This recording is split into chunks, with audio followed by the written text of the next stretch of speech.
நேயர்களுக்கு வணக்கம். நம்ம அரசியல் விமர்சகர் சேனல்ல இன்னைக்கு ஒரு சிறப்பு விருந்தினரா ஸ்பார்க் பொலிட்டிக்கல் ஆக்ஷன் கமிட்டியோட நிறுவன தலைவரும் அரசியல் வியூக வகுப்பாளருமான திரு சந்தோஷம் அவர்கள் நம்ம கிட்ட இருக்காரு. வணக்கம் சார். வணக்கம் சார். இப்போ 2026 சட்டமன்ற தேர்தலுக்கான கூட்டணி எல்லாம் ஃபைனலைஸ் ஆயிடுச்சு. கூட்டணி வந்து பாத்தீங்கன்னா ஆல்மோஸ்ட் வந்து ரெண்டு பக்கமும் வந்து பலமா இருக்கு. ஒரு டஃப் ஃபைட் கொடுக்கக்கூடிய கூட்டணியா இருக்கு. தற்போதைய சூழல்ல விஜய் வந்து புதுசா வந்து ஆட் ஆயிருக்காரு. அது மட்டும் இல்லாம நாம் தமிழர் வந்து ஒரு நான்கு முனை போட்டியா இருக்கு.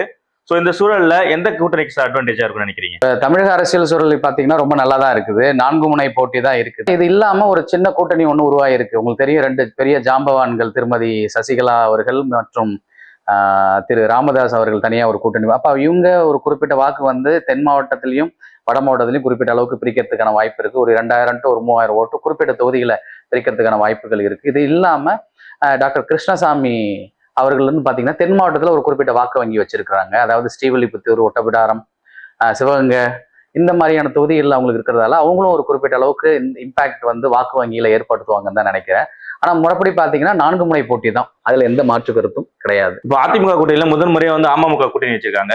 அது எந்த அளவுக்கு அதிமுகவுக்கு பாசிட்டிவா இருக்கும்னு நினைக்கிறீங்க? ஆமா, இப்ப அமமுக வந்து கண்டிப்பா இப்ப அதிமுக கூட கூட்டணி வச்சிருக்காங்க தான். ஏன்னா அதுக்கு அமமுக எந்த அளவுக்கு முக்கியன்றது வந்து அதிமுகவுக்கு தெரிஞ்சிருக்கும். ஏன்னா 2021 எலெக்ஷனை பொறுத்த வரைக்கும் பாத்தீங்கன்னா தென் மாவட்டத்துல அதிமுக தோத்த வித்தியாசங்கள் மார்ஜின் ஆஃப் ஓட்ஸ்ன்னு பாத்தீங்கன்னா ஒரு 1000 7000 ஓட்டுக்குள்ளேயே, ஒரு 10,000 ஓட்டுக்குள்ளேயே ஒரு 10 to 15 தொகுதி அவங்க வந்து மிஸ் பண்ணியிருக்காங்க. அப்படின்றதால கண்டிப்பா அமமுகவோட கூட்டணின்றது கண்டிப்பா முக்கியம் அப்படின்றத அவங்க உணர்ந்திருக்கிறாங்க தான் நம்புறேன். பட் ஏடிஎம்கே கூட்டணியில வந்து அமமுக சேர்ந்ததுல இருந்தே அமமுக முக்கிய நிர்வாகிகள், அதாவது கட்சியோட துணை பொதுச் செயலாளர் வந்து கட்சியை விட்டு விலகி திமுக போய் சேர்ந்துட்டாரு.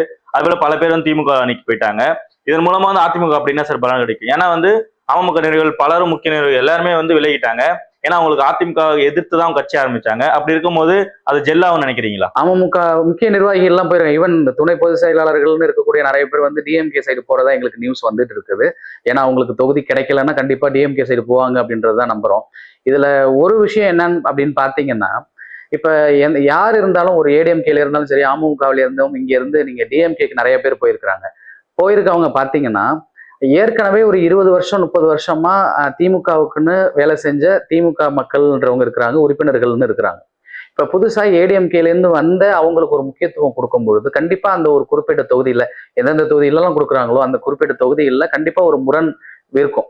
ஏன் அப்படின்னா இவ்வளவு நாள் நம்ம வேலை செஞ்ச எங்களுக்கு வந்து ஏன் எங்களுக்கு தொகுதி எங்களுக்கு கிடைக்கல, புதுசா வந்தவங்களுக்கு அந்த முக்கியத்துவம் கொடுக்குறீங்கன்ற மாதிரியான முரண் இந்த டைம் டிஎம்கே அலையன்ஸ்ல நிறைய இடத்துல இருக்கிறதுக்கான வாய்ப்புகள் இருக்குது. ஃபார் எக்ஸாம்பிள் நீங்க வந்து தேனி மாவட்டம் அந்த எதை எடுத்துக்கிட்டீங்கன்னா திரு ஓபிஎஸ் அவங்க ஜாயின் பண்ண விஷயமா இருக்கலாம், தாவேக்கால வந்து திரு செங்கோட்டையன் ஜாயின் பண்ணதா இருக்கலாம். இந்த மாதிரி நிறைய நிர்வாகிகள் வந்து ஒரு கட்சியில இருந்து ஒரு இடத்துக்கு போறாங்க.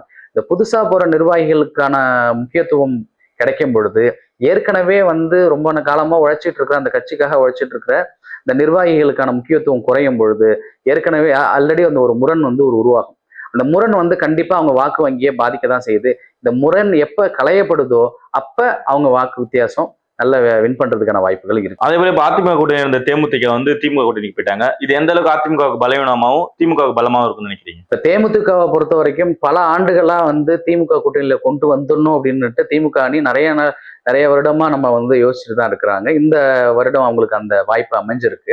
இப்ப தேமுதிகவை பொறுத்த வரைக்கும் பாத்தீங்கன்னா மற்ற கட்சிகள் மாதிரி வந்து இவங்களுக்கும் ஒரு குறிப்பிட்ட எல்லா மாவட்டத்திலையும் தமிழ்நாடு ஃபுல்லா ஒரு குறிப்பிட்ட வாக்கு வங்கி வச்சிருக்காங்க. முக்கியமா பாத்தீங்கன்னா விருதாச்சலம், ரிஷிவந்தியம், உளுந்தூர்பேட்டை, அப்புறம் திருக்கோவிலூர், பண்ருட்டி இந்த மாதிரியான இடங்கள்ல முக்கிய வாக்கு வங்கி வச்சிருக்காங்க. இது இல்லாம தென் மாவட்டம் பாத்தீங்கன்னா விருதுநகர், திருநெல்வேலி இந்த மாதிரியான மாவட்டங்களையும் குறிப்பிட்ட வாக்கு வங்கி வச்சிருக்கிறாங்க.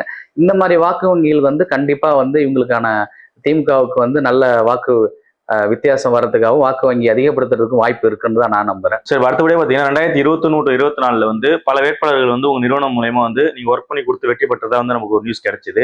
இப்போ உங்க எஸ்பேக் நிறுவனத்தை பத்தி கொஞ்சம் சொல்ல முடியுமா சார்? எஸ்பேக்கை பொறுத்த வரைக்கும் பாத்தீங்கன்னா ஸ்பார்க் பொலிட்டிக்கல் ஆக்ஷன் கமிட்டி அப்படின்னு சொல்லுவோம். இது எப்படின்னு பாத்தீங்கன்னா கண்டிப்பா இது வந்து பொலிட்டிக்கல் கன்சல்டன்சி தான். இப்ப ஏற்கனவே உங்களுக்கு வந்து நிறைய தொகுதிகள் நாங்க பண்ணிட்டு இருக்கிறோம்.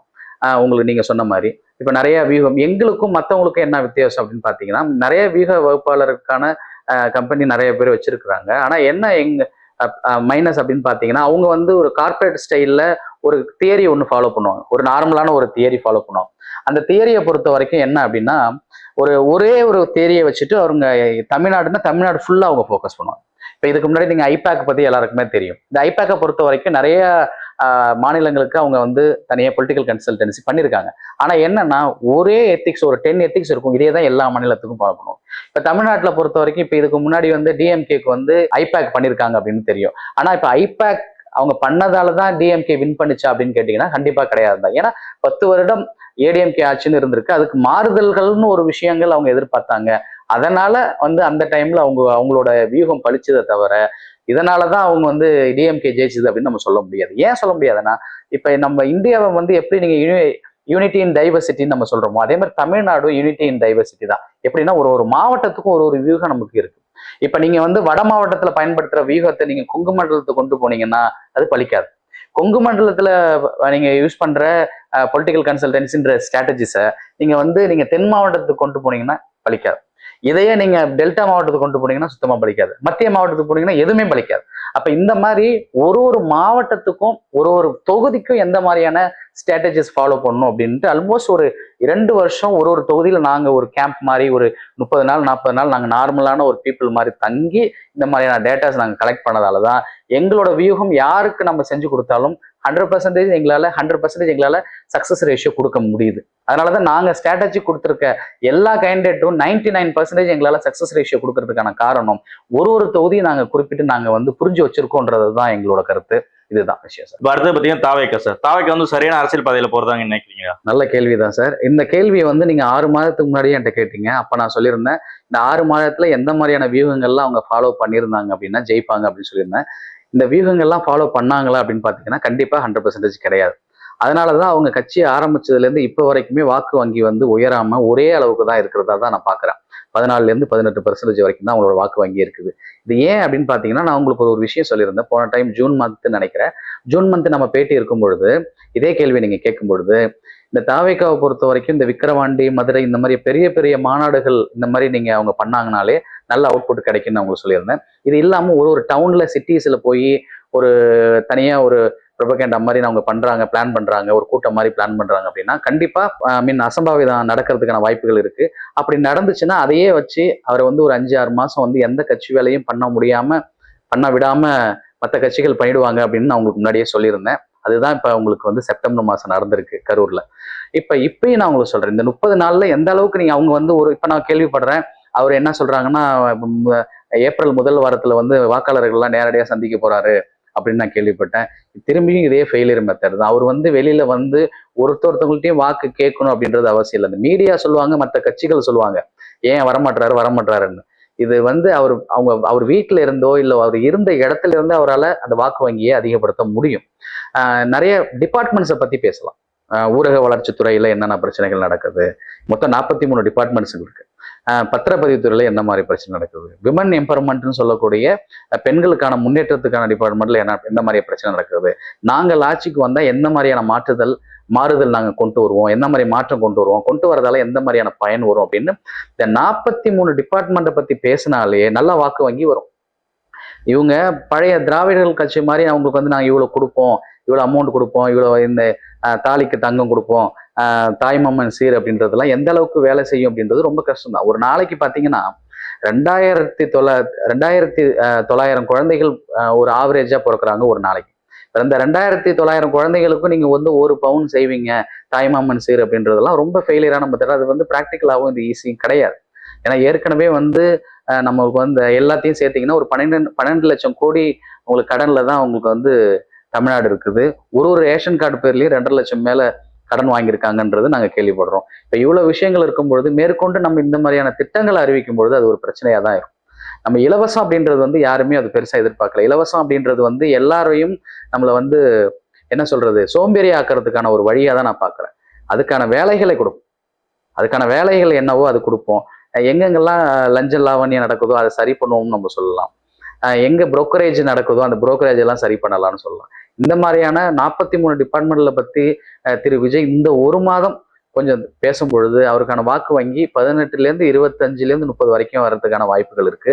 அப்படி வந்துருச்சு அப்படின்னா ஒரு 10 தொகுதிகளுக்குள்ள அவங்களுக்கான எடுக்கிறதுக்கு வாய்ப்புகள் இருக்கு.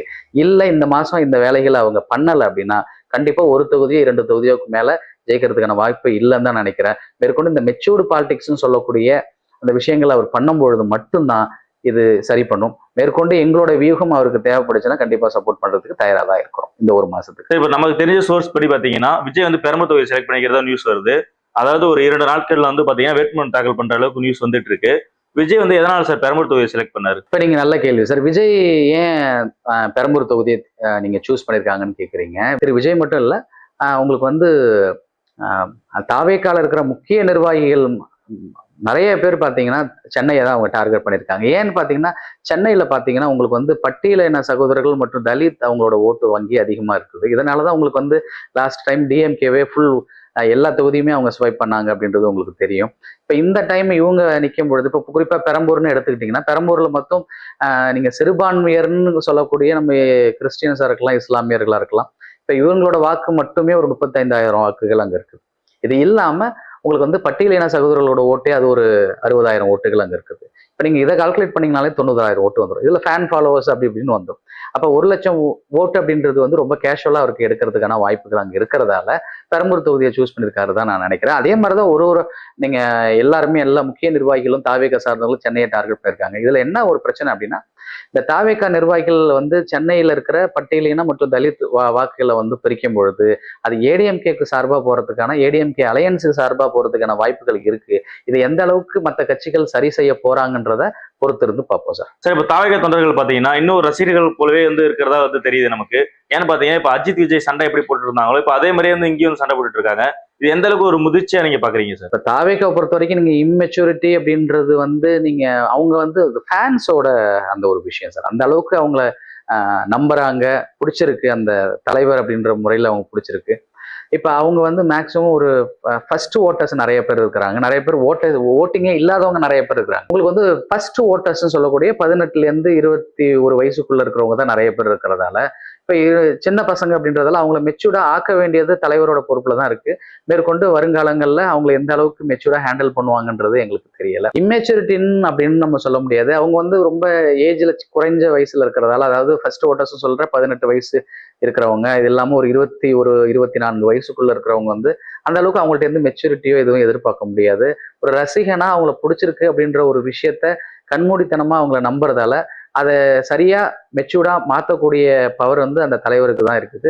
வருங்காலங்களில் அது அந்த அளவுக்கு ஒரு கட்டமைப்பு பண்ணுவாரு அப்படின்றது தான் நாங்க நம்புறோம். அது மட்டும் இல்லாம தாவேகா பொறுத்த வரைக்கும் சார் ஒரு மாவட்ட செயலர் பதவிக்கே வந்து பணம் வாங்கிட்டு தான் வந்து மாவட்ட செயலர் பதவி போடுறதா வந்து நியூஸ் கிடைச்சிருக்கு. அது மட்டும் இல்லாம ஒரு தொகுதிக்கு 5 கோடி அது மாதிரி கொடுக்கணும், 5 கோடி கொடுத்தா அந்த வேட்பாளரை வந்து அறிவிக்கப்படுவாங்க அப்படின்ற ஒரு நியூஸ் பரவிட்டு இருக்கேன் சார். அது உண்மையா சார்? அதாவது தாவேகா பொறுத்த வரைக்கும் வந்து நிறைய முதல்ல வந்து நிறைய பணம் அதிகமா இருக்கிறவங்களுக்கு அவங்களுக்கு வந்து தொகுதி கிடைச்சிருக்கிறதா கேள்வி. இது அந்த மாதிரி நீங்க கேள்வி நாங்களும் அதான் படுறோம். ஏன் அப்படின்னா இந்த இடத்துல பொறுத்த வரைக்கும் பாண்டிச்சேரியை பொறுத்த வரைக்கும் நிறைய முக்கியமான வாக்காளர்கள்லாம் அவங்க கொடுத்துருக்காங்க. பாண்டிச்சேரியில ஒரு குறிப்பிட்ட அளவுக்கு வாக்கு வங்கி அதிகமா வர்றதுக்கும் ஒரு 30 தொகுதியில் மொத்தம் இருக்கிற 30 தொகுதியில் ஒரு 10ல இருந்து 12 தொகுதி வரைக்கும் தாவேகா கேண்டிடேட்டுக்கு வாய்ப்புகள் அங்க அதிகமா இருக்கிறதா தான் நாங்க பாக்குறோம். ஏன் அப்படின்னா இப்ப தாவேகா பொறுத்த வரைக்கும் ஜெயிச்சே ஆகணும் அப்படின்ற ஒரு நிலைமையில அங்க இருக்கிறதால இப்ப மேற்கொண்டு இப்ப அந்த ஜெயிச்சு காட்டின அப்புறம் தான் அவங்க என்ன பண்ணுவாங்க, என்ன மாதிரியா இருக்கிறாங்கன்ற ஒரு விஷயத்த காட்டணும் அப்படின்றதால முதல்ல இங்க இருக்கிறவங்கள வந்து ஜெயிக்க வச்சு அதுக்கப்புறம் ஆல்ரெடி நம்ம ஃபேன்ஸா ஃபாலோ பண்ணி செஞ்சவங்க அடிமட்ட தொண்டர்கள் எல்லாருக்கும் வந்து நல்லது செய்வாங்க அப்படின்ற ஒரு நம்பிக்கையோட தான் இந்த மாதிரியான கேண்டிடேட் அவங்க சூஸ் பண்ணிருக்காங்கன்றது தான் நான் நினைக்கிறேன். அப்புறம் இன்னொரு விஷயம் நம்ம கேள்விப்பட்டோம் சார். தமிழ்நாட்டில் இருக்கிற 234 தொகுதியில எந்த தொகுதியை கொடுத்தாலும் அந்த தொகுதிக்குடைய பிரச்சனைகள் மற்றும் அந்த கட்சியோட எந்தெந்த கட்சிக்கு எவ்வளவு செல்வாக்கு இருக்கு, எந்தெந்த ஜாதிக்கு எத்தனை சதவீத வாக்குகள் இருக்குன்ற ஒரு விஷயங்கள்ல வந்து நீங்க எது கேட்டாலும் சொல்லுவீங்கன்னு சொல்லி கேள்விப்பட்டோம். அது உண்மையா சார்? கண்டிப்பா சொல்ல முடியும் சார்.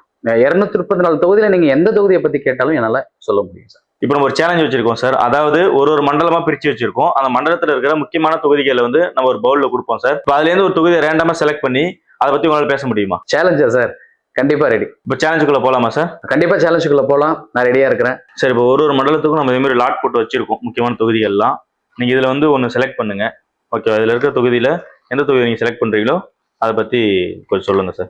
பவுல்ல போட்டு வச்சிருக்கீங்க போல சார். ஓகே, எடுக்கிறேன். நாங்க என்ன தொகுதி சார் வந்திருக்கு? பாபநாசம். பாபநாசம் வந்து 2 இருக்குல்ல சார். டெல்டாவில் 1 இருக்கு, திருநெல்வேலி மாவட்டத்தில் 1 இருக்கு. இது எந்த பாபநாசம் சார்? சார் பாபநாச தொகுதியை பொறுத்த வரைக்கும் பாத்தீங்கன்னா திருநெல்வேலி பாபநாசம் நீங்க சொல்ற மாதிரி திருநெல்வேலி பாபநாசம் வந்து உங்களுக்கு தனியா இது தொகுதி கிடையாது. இது வந்து அம்பாசமுத்திர தொகுதியில வரும். இந்த பாபநாசன்றது வந்து உங்களுக்கு தஞ்சாவூர் மாவட்டத்துல டெல்டாவில் இருக்கிற பாபநாசம். இந்த பாபநாசை பொறுத்த வரைக்கும் இதுக்கு முன்னாடி திரு மனிதநேய மக்கள் கட்சி தலைவர் திரு ஜாகிருல்லா அவங்க தான் வின் பண்ணியிருக்கிறாங்க. இப்போ இந்த டைமும் வந்து பாபநாசம் மற்றும் மணப்பாறை 2 தொகுதி தான் அவங்க கேட்கறதுக்கான பிளான் இருக்குதுன்னு நான் நம்புறேன்.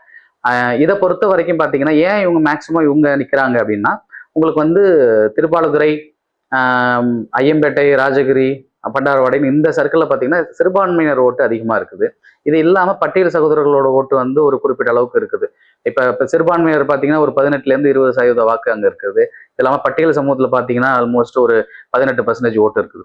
இப்போ இவ்வளோ ஓட்டுகள் அங்கே இருக்கிறதால இது டிஎம்கே அங்கே நிறைய ஜெயிக்கிறதுக்கான வாய்ப்புகள் இருந்துச்சு இது வரைக்கும்.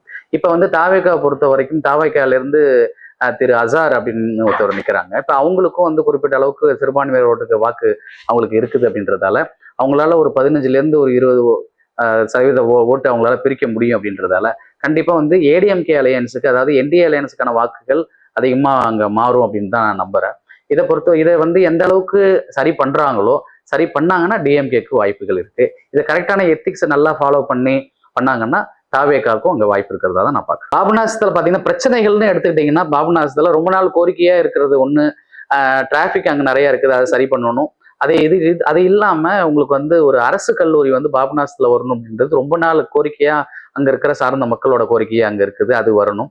அது இல்லாம பாத்தீங்கன்னா இதுக்கு முன்னாடி வந்து இந்த கரும்பு விவசாயிகளோட பிரச்சனைகள் இருக்கு. ஒரு 5 வருடமா ஒரு குறிப்பிட்ட கரும்பு கம்பெனி வந்து பாத்தீங்கன்னா இந்த சுகர் கேன் இண்டஸ்ட்ரி வந்து அவங்களுக்கான நிலுவைத் தொகையை இன்னும் கொடுக்கல அப்படின்ற மாதிரி ஒரு இது இருக்கு. இது இல்லாம அவங்க லீஸுக்கு எடுத்த நிலத்தை வச்சு நிறைய லோனும் அவங்க வாங்கியிருக்கிறதா அவங்க கேள்வி. அதை வந்து இப்ப வந்து புதுசா கால்ஸ் அப்படின்னு ஒரு நிறுவனம் வாங்கியிருக்கிறதா ஒரு கேள்விப்படுறோம் நாங்க. இப்ப இந்த மாதிரி இருக்கிறதால மேற்கொண்டு இப்ப அங்க வாக்காளர்கள்னு வெற்றி பெறணும் அப்படின்னா இந்த மாதிரியான குறைகளை வந்து சரி பண்ணும் பொழுது, இந்த மாதிரியான மக்களோட எதிர்பார்ப்புகள் நான் சொல்லக்கூடிய இந்த நிலுவைத் தொகையை வாங்கி தரதா இருக்கலாம், விவசாயிகளுக்கு டைரக்ட் டிபிசின்னு சொல்லுவாங்க, டைரக்ட் ப்ரொக்யூர்மெண்ட் சென்டர், அதாவது நேரடி கொள்முதல் நிலையம்னு சொல்லுவாங்க, அது சரியா இல்லை, கரும்புக்கும் இல்லை நெல்லுக்கும் இல்லை அப்படின்றதால இந்த மாதிரியான குறைகளை சரி பண்ணும் பொழுதோ, அரசு கல்லூரி அமைக்கிறதுக்கான வாக்குறுதியை தரும் பொழுதோ, இந்த மாதிரியான வாக்குறுதிகள் தர எந்த கேண்டிடேட்டா இருந்தாலும் வின் பண்றதுக்கான வாய்ப்புகள் அங்க இருக்குதான்னு நான் பாக்குறேன். சார் அடுத்தபடியே பாத்தீங்கன்னா மத்திய வட மாவட்டத்துல இருந்து ஒரு தொகுதி சார்.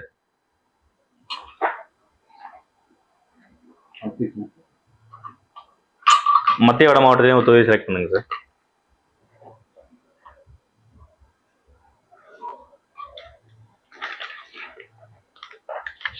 விருதாச்சலம் கேப்டன் முதல்ல போட்டியிட்ட தொகுதி, அதை பத்தி கொஞ்சம் சொல்லுங்க சார். இப்ப விருதாச்சலத்தை பொறுத்த வரைக்கும் பாத்தீங்கன்னா இது வந்து விஐபி தொகுதி. இதை வந்து ஒரு இப்ப யாருமே இந்த தொகுதி இந்த கட்சிக்காரங்க தான் வெயிட்டா இருக்கிறாங்கன்னு நம்ம சொல்லவே முடியாது. ஏன்னு பாத்தீங்கன்னா உங்களுக்கு வந்து அங்க பிஎம்கேவும் அங்க வெயிட்டா இருப்பாங்க, விசிகேவும் வெயிட்டா இருப்பாங்க, தேமுதிகவும் அங்க வெயிட்டா இருப்பாங்க. தேமுதிக வந்து தனியாவே அங்க நின்று வந்து போன முறை வந்து 28,000 ஓட்டு குறையாம அவங்க எடுத்திருக்கிறாங்க பாக்குற முடியுது. இதுக்கு முன்னாடி வந்து காங்கிரஸ் கூட்டணி தான் வின் பண்ணிருக்கிறாங்கன்னும் பொழுது இப்ப வந்து காங்கிரஸ் கூட்டணியில வந்து தேமுதிக பிளஸ் டிஎம்கே இது 3 ஜாயின் பண்ணும் பொழுது ஆட்டோமேட்டிக்கா வந்து தேமுதிக சீட்டு கிடைச்சா அங்க வந்து வின் பண்றதுக்கான வாய்ப்புகள் அதிகமா தான் நம்ம பார்க்கிறோம். இப்ப அங்க உங்களுக்கு விருதாச்சலத்தை பொறுத்த வரைக்கும் பாத்தீங்கன்னா அரசு கல்லூரி வந்து மகளிர் அரசு கல்லூரி வேணும் அப்படின்றது ரொம்ப நாளாவே அவங்களுக்கு வந்து ஒரு எதிர்பார்ப்பு இருந்துட்டு தான் இருக்குது.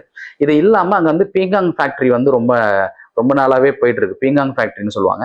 அந்த பீங்காங் ஃபேக்டரிக்கான பைபேக்கோ அவங்களுக்கான மாடர்ன் எக்யூப்மெண்ட்ஸோ இந்த மாதிரியான வசதிகள் இன்னும் நிறைய எதிர்பார்த்து கொடுக்கும் பொழுதோ, அதை எக்ஸ்போர்ட் வசதிகள் எல்லாம் பண்ணி கொடுக்கும் பொழுது அவங்களுக்கான வாழ்வாதாரம் உயரும். இந்த வாழ்வாதாரத்தை உயர்த்துறதுக்கு சம்பந்தமான ஒரு மேனிஃபெஸ்டோன்னு சொல்லக்கூடிய வாக்குறுதிகளை நம்ம கொடுக்கும் பொழுது இந்த கொடுக்குற ஒரு குறிப்பிட்ட கட்சி வின் பண்றதுக்கான வாய்ப்பு இருக்கு. இது இல்லாம உங்களுக்கு விவசாய நிலம் சம்பந்தமா டிபிசி பிரச்சனைகள் இருக்கு. உங்களுக்கு நெய்வேலி பக்கத்தால இருக்கிறதால வந்து நெய்வேலி என்எல்சி ஆக்கிரமிப்புகள்னு இருக்கு, விவசாய நிலங்களை ஆக்கிரமிப்பு பண்றாங்க. இப்ப அந்த ஆக்கிரமிப்பு பண்ற ஆக்கிரமிப்பு ஆன விவசாயிகளுக்கு வந்து நம்ம இப்ப அவங்களுக்கு ஒரு சப்போர்ட் பண்ணும் பொழுதோ, இல்ல அவங்கள அந்த நிலத்தை மீட்டெடுக்கிறதுக்கான வழி ஏதாவது இருந்து அவங்களுக்கு ஒன்று சப்போர்ட் தர மாதிரியோ, இந்த மாதிரி எது நம்ம பண்ணாலும் அந்த இடத்துல அதை பண்ணக்கூடிய தொகுதியில் இருக்கிற வாக்காளர்களுக்கோ அதே மாதிரி அந்த கேண்டிடேட்டுக்கு வந்து வின்னிங் ரேஷியோ வந்து நல்லா இருக்கும்ன்றத நான் நம்புறேன். அடுத்தது பார்த்தீங்கன்னா சென்னையில் இருக்கக்கூடிய தொகுதி சார். சென்னையில் ஒரு தொகுதி செலக்ட் பண்ணிப்போம்.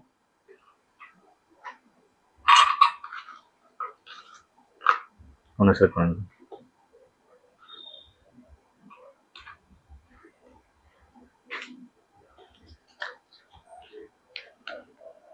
பல்லாவரம்.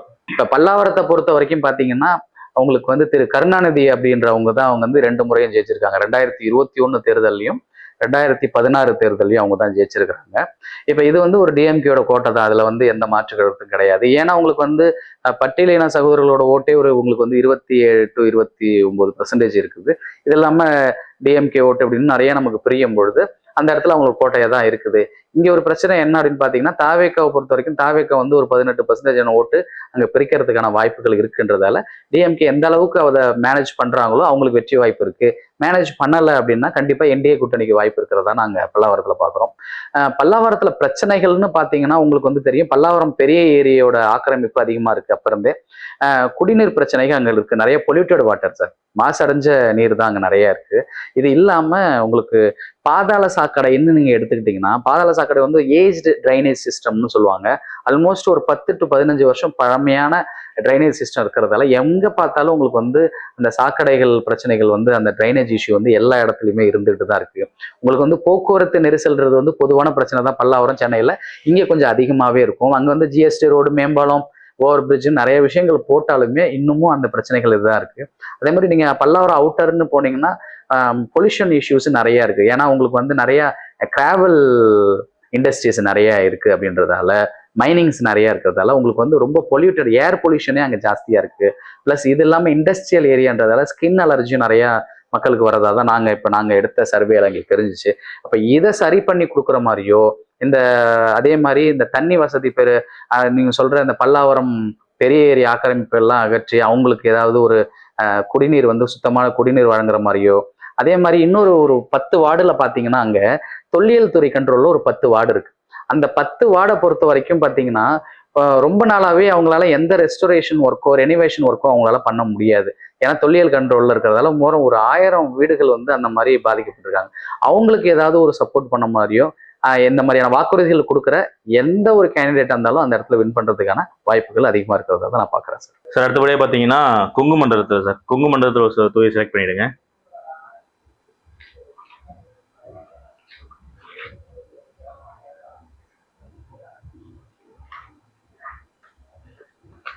பவானி தொகுதி பற்றி கொஞ்சம் சொல்லிடுங்க சார்.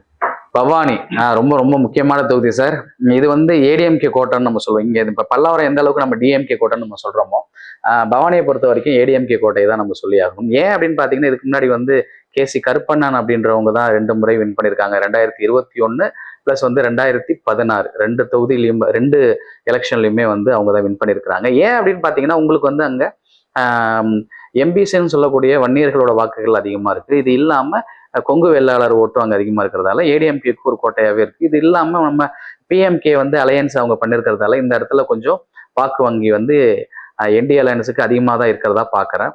மேற்கொண்டு எந்த தொகுதி யாரு ஜெயிக்கணும் அப்படின்னாலும் இங்க பிரச்சனையை சரி பண்ணாங்கன்னா போதும். இங்க பிரச்சனைகள்னு பாத்தீங்கன்னா, இப்ப பவானியில வந்து உங்களுக்கு வந்து ஆற்றுல நிறைய வந்து சாய கழிவு முன்னாடியிலேருந்து கலக்கிறத நம்ம பார்க்க முடியுது. அதனால வந்து குடிநீர் மாசடைகிறது, குடிநீர் பிரச்சனை தட்டுப்பாடு அங்க இருந்துட்டு தான் இருக்கு. இவ்வளோ ஏரிகள் அங்க இருந்தாலும் ஆறுகள் இருந்தாலுமே குடிநீர் தட்டுப்பாடு அங்க இருக்குது. இது இல்லாம அத்திக்கடவு அவிநாசி திட்டத்துல உங்களுக்கு எல்லா இடத்துக்கும் வந்து அந்த நீர் வந்து போய் சேர்ந்துருச்சா அப்படின்னு பாத்தீங்கன்னா கண்டிப்பா இல்ல. ஒரு 80% முடிஞ்சிருக்கதான் நாங்க கேள்விப்படுறோம். இன்னும் 20%க்கான குளங்களுக்கு வந்து அந்த நீர் போய் சேரல. அதுக்கான வழிகள் பண்றவங்க. இது இல்லாம அது வந்து ஜமக்காலத்துக்கான ஒரு ஒரு ஒரு புவிசார் குறியீடு வாங்கின ஜமக்காலம் புவிசார் குறியீடு வாங்கின அந்த ஒரு தொகுதி அது. அதனால ஜமக்காலத்துக்குன்னு தனி வாரியம் வைக்கலாம். அவங்களுக்கு எக்ஸ்போர்ட்டிங்கான இண்டஸ்ட்ரியல் வைக்கலாம். மாடர்ன் எக்யூப்மெண்ட்ஸ் கொடுக்கலாம். அவங்க ப்ரமோஷன்ஸ் பண்றதுக்கு என்ன பண்ணலாம் கொடுக்கலாம். அங்க வந்து இன்னொன்னு உங்களுக்கு சுகர் கேன்ஸ் நிறைய இருக்கிறதால நிறைய எக்ஸ்போர்ட்டிங் உங்களுக்கு வந்து ப்ரௌன் சுகர்ஸ் அது நிறைய உங்களுக்கு வந்து எக்ஸ்போர்ட்ஸ் ஆகுது. அதை இன்னும் கொஞ்சம் இண்டஸ்ட்ரியல் பண்ணும்போது நல்லா இருக்கும். இது இல்லாம டைரக்ட் ப்ரொக்யூர்மெண்ட் சென்டர்னு நம்ம எப்பயுமே சொல்லக்கூடிய நேரடி நெல் கொள்முதல் நிலையமும் அங்க வைக்கும் பொழுது இன்னும் கொஞ்சம் டெவலப் ஆகிறதுக்கான வாய்ப்புகள் அங்க இருக்கு சார். அப்ப இந்த நீர் பிரச்சனை அது இல்லாம இண்டஸ்ட்ரியல் எந்த அளவுக்கு டெவலப் பண்ணலாம் ஒண்ணு, இந்த ஜமக்காலம் இந்த மாதிரியான விஷயங்களை கான்சன்ட்ரேட் பண்ணும்போது கண்டிப்பா அந்த குறிப்பிட்ட வாக்குறுதி கொடுக்குற வேட்பாளர்கள் அதிக வாக்குகள் வாங்குறதுக்கான வாய்ப்புகள் இங்க இருக்கு சார். அடுத்தபடியே பாத்தீங்கன்னா நம்ம இருக்கிற எல்லா மண்டலத்தையும் சேர்த்து ஒன்னா ஒரு லாட் போட்டிருக்கோம். அதுல ஒரு தொகுதி செலக்ட் பண்ணிடுங்க சார்.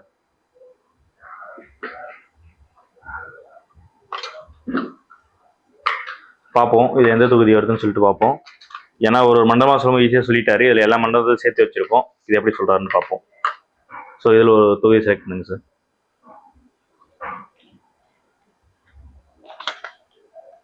மீண்டும் டெல்டா மாவட்டத்திலேயே ஒரு தொகுதி பேராவூரணி. பேராவூரணி இது வந்து சார் ஆக்சுவலா இது வந்து நம்ம டெல்டால தான் நம்மளுக்கு வருது. ரொம்ப முக்கியமான தொகுதி. இந்த சிட்டி ஆஃப் கோகோனட் அப்படின்னு சொல்லுவாங்க. தேங்காய் நகரம் அப்படின்னு சொல்லுவாங்க. இந்த இடத்துல உங்களுக்கு தேங்காய் உற்பத்தி அதிகமா இருக்குது.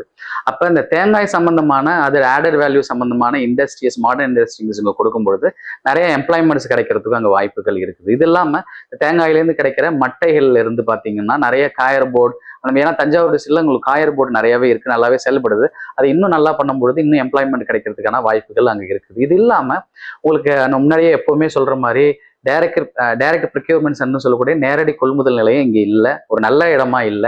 ஏன்னா மழை பெஞ்ச போன டைம் முளைச்சிருச்சு அப்படின்னு நம்ம கேள்விப்படுறோம்.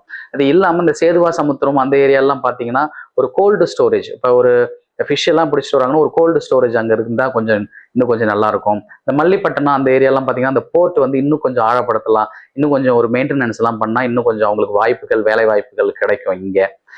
இதுதான் அங்க பிரச்சனைகளா இங்க பெருசா நம்ம பார்க்குறோம். இது இல்லாம வாட்டர் மேனேஜ்மெண்ட்டை பொறுத்த வரைக்கும் நிறைய இடம் தூர் வாராம இருக்கிறது வந்து இருக்கிறதால கரெக்டான வாட்டர் வந்து போய் சேருதா அப்படின்றது ஒரு சந்தேகமா தான் இருக்கு. இது இல்லாம கடல் நீர் வந்து நம்ம நிலத்தடி நீரோட கலக்கிறதுக்கான வாய்ப்புகள் இருக்கிறதால அதை சரி பண்றதுக்கான முன்னெடுப்புகள் எடுக்கிற கேண்டிடேட் இங்க வின் பண்ணலாம். இதுக்கு முன்னாடி 2021 எலெக்ஷனை பார்த்தீங்கன்னா வந்து ஏடிஎம்கே சார்ந்த ஒருத்தவங்க தான் நம்ம வந்து கோவிந்தராசு அப்படின்னு நினைக்கிறேன், திரு கோவிந்தராசு அப்படின்றவங்க தான் அவங்க வந்து எம்எல்ஏ கேண்டிடேட்டா ஜெயிச்சிருக்காங்க.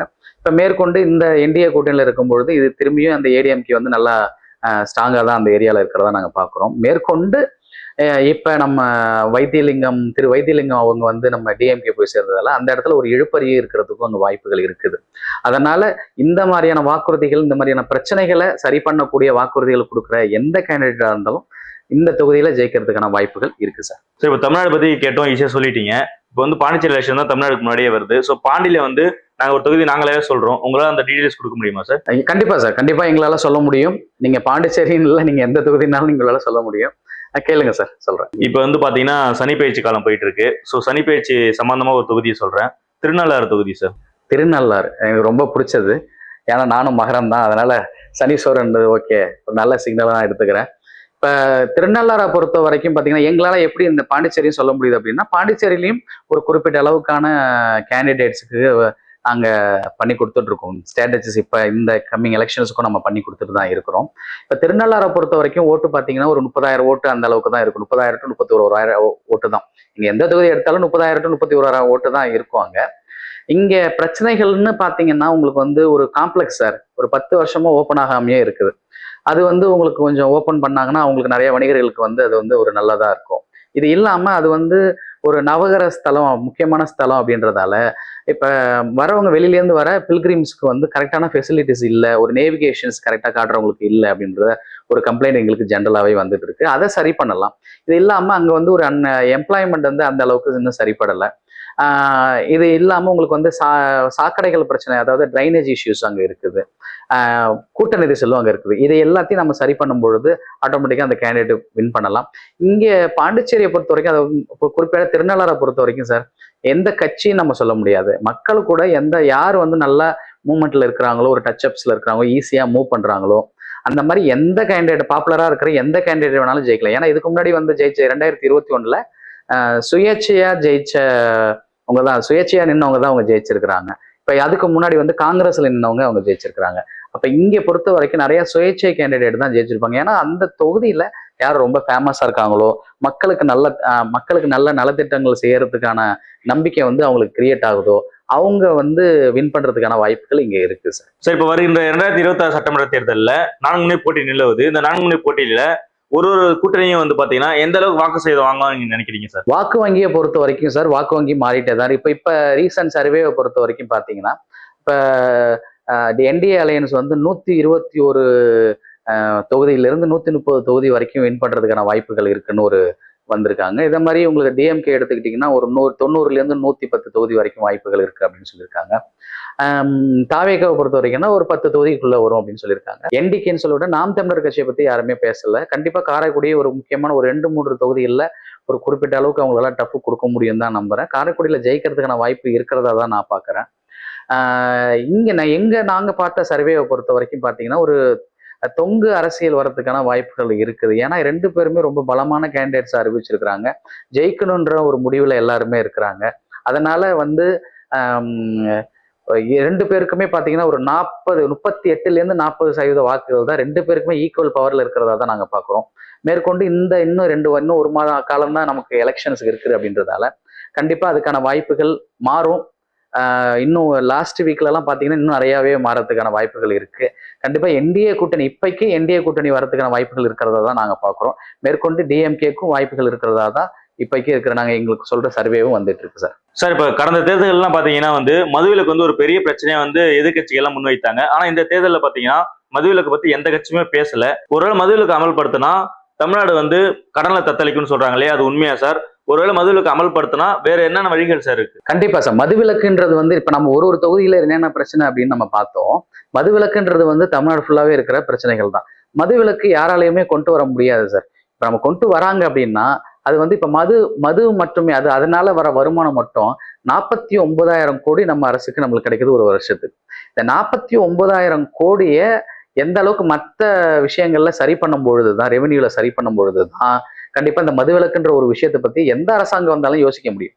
அது படிப்படியான விஷயம் தான். நான் ஆட்சிக்கு வந்த முதல் கையெழுத்தே மதுவிலக்கு அப்படின்னு யாராலையுமே கொடுக்க முடியவே முடியாது.